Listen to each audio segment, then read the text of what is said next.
Elias McCormick and Kermit.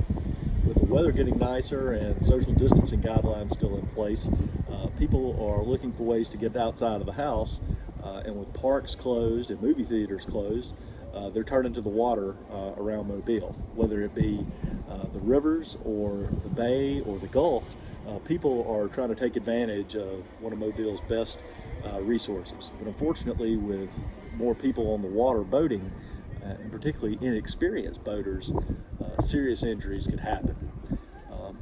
The law that applies in a situation where someone's injured on the waterways of Alabama is the General Maritime Law, which is a little bit different than like a car wreck or if you get injured at somebody else's property.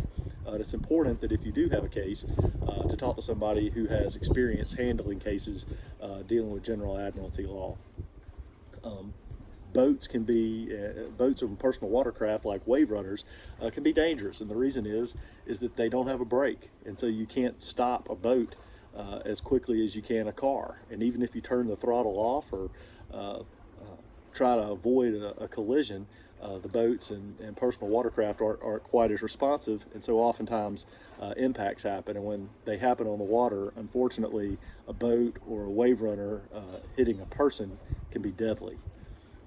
So oftentimes we get asked who is responsible if there's an accident. Well, obviously, if somebody's operating a boat or a personal watercraft and isn't following the rules of the water, the rules that you had to study to get your boater license to begin with, then obviously that person is responsible.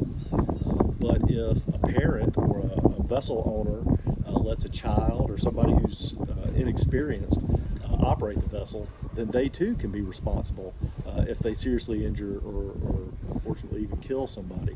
So it's very important that we be mindful of if we own a boat or a wave runner, be mindful of who we let use it to make sure that they know how to use it and that they know how to use it safely. And then that way we can all enjoy the water.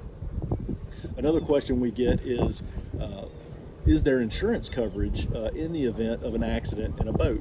And the short answer is yes. It's not automobile insurance. It's generally not homeowners insurance. Both of those typically have exclusions that exclude injuries caused by a boat.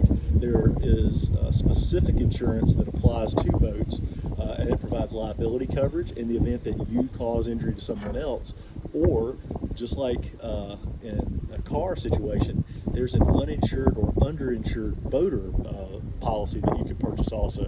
And in that situation, if you get injured by someone who either doesn't have insurance or doesn't have enough insurance, then your insurance would step in to help provide you with compensation if you've been injured. So if you have been injured on the water and would like to talk with us, we're more than happy to set up an appointment. We can talk on the phone, we can do a video chat, we're happy to answer questions by email. You can just reach out to us and set up an appointment that way. The main thing though is we want everybody to be able to enjoy the water safely. So if you are out on the water, be mindful of other people, follow the rules of the water, and try to make sure that we can all stay safe out there. Thank you.